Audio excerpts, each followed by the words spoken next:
Welcome to Uncharted and Unfiltered, the journey back to you. I am Cynthia Jameson, your host, and this is where we break free from the noise and dive deep into what truly matters you. If you're tired of the shoulds, the expectations, and the pressures to fit into a mold that doesn't serve you, you're in the right place. This isn't a podcast about easy answers or sugar coated advice. This is your invitation to reclaim your path, embrace the unknown, and become the bold, unapologetic version of yourself that's been waiting to show up. It's time to get unfiltered. Let's get started. Hello, and welcome back to Uncharted and Unfiltered, a journey back to you. I am Cynthia Jameson, your host, and as always, I am so happy to be here, sitting in my closet, having a conversation with you and reflecting on the weekend.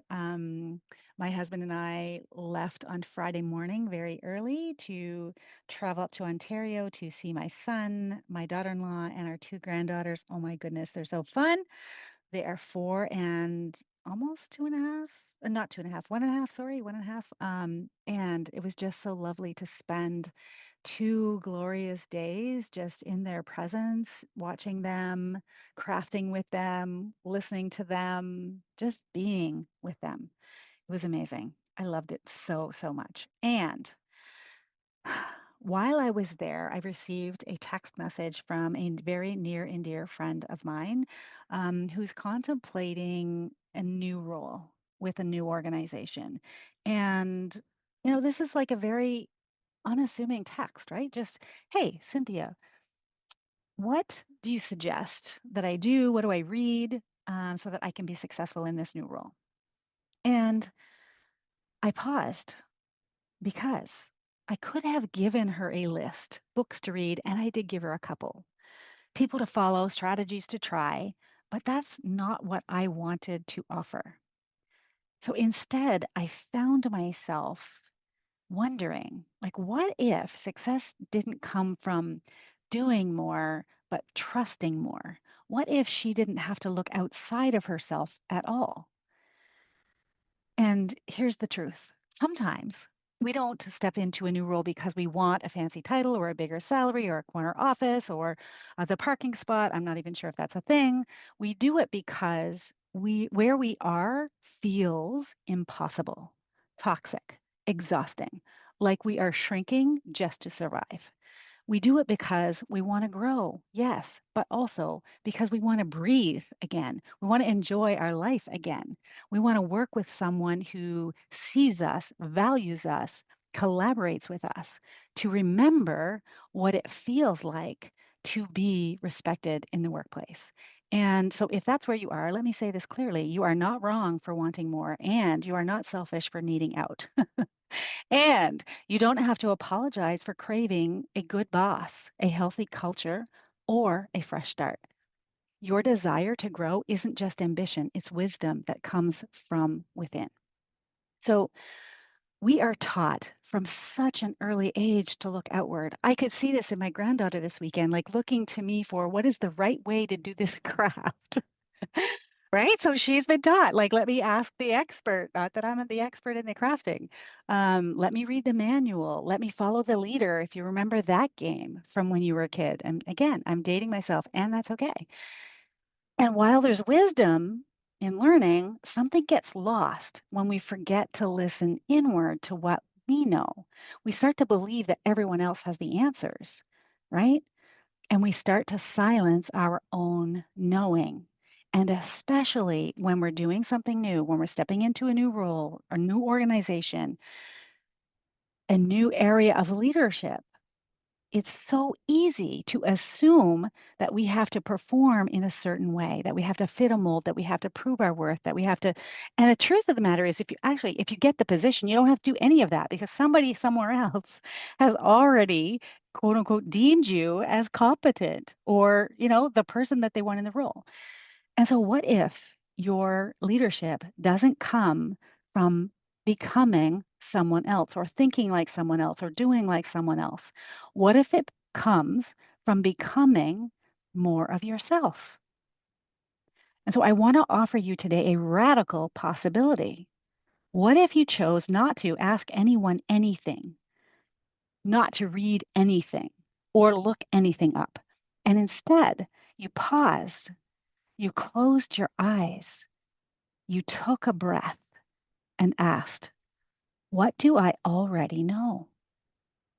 What feels true in my bones? What is my intention here in this meeting? What do I believe success really looks like for me, for the team, for the organization?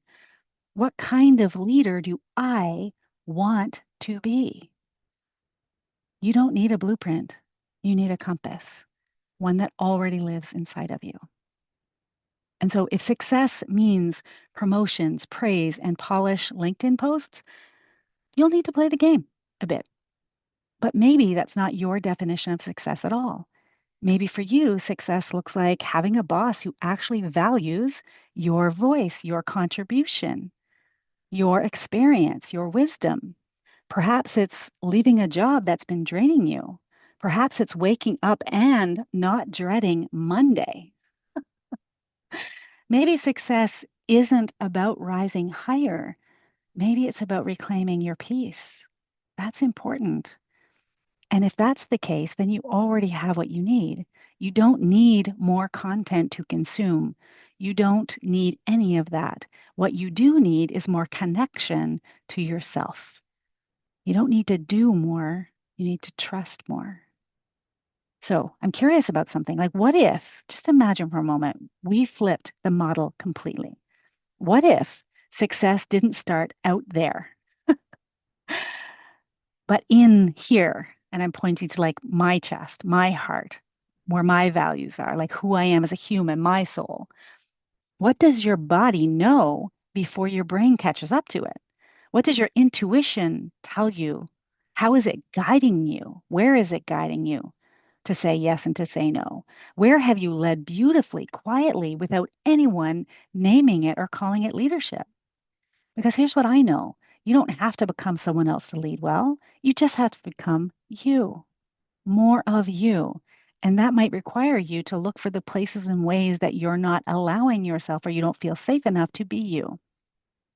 Now, this is a message, especially for those who feel like they're a small fish in a big pond, or like you have to measure up now that you're in a new role. If your brain is disrupting your inner peace because it's telling you that you don't know what you're doing, again, it's an opportunity to just reset.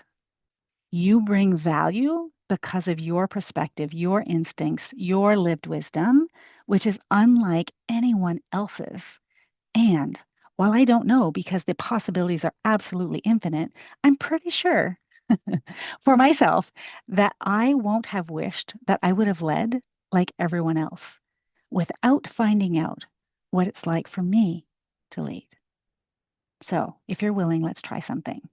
If it's safe, close your eyes for a moment. And if not, just listen gently. I invite you to take a deep breath in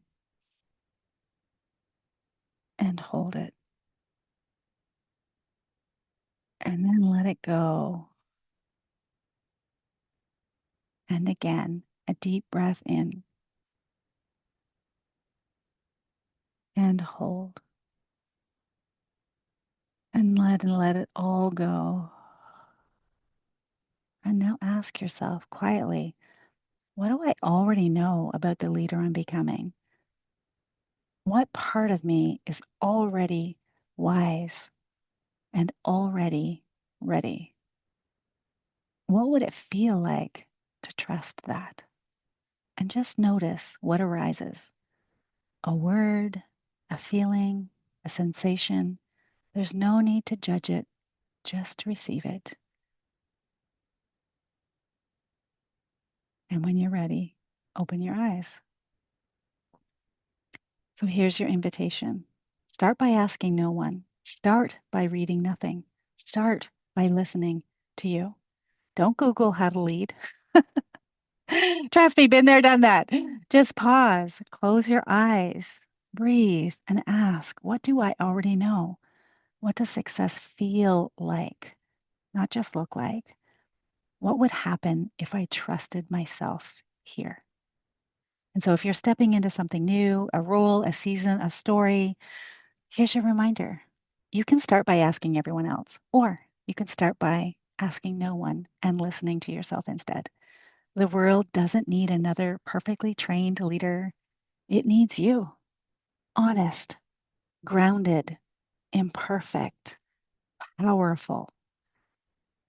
You already know. You always have. You've just forgotten. Thanks for listening. I'll see you next time. I hope that you're walking away feeling more aligned with your true self, more confident in the choices ahead, and ready to leave the safe path behind, knowing you've got everything you need within. Remember, the journey to you isn't about finding one perfect direction. It's about trusting yourself enough to explore all of it. If you're ready to dive deeper, join me for the next episode and don't forget to subscribe so that you never miss the next step on your path. I invite you to join my mailing list at www.cynthiajamesoncoach.ca, where we'll deepen our relationship and you can claim your copy of Your Inner Compass, a guide to charting your course to authenticity. Until next time, stay unfiltered, stay true, and most importantly, stay you.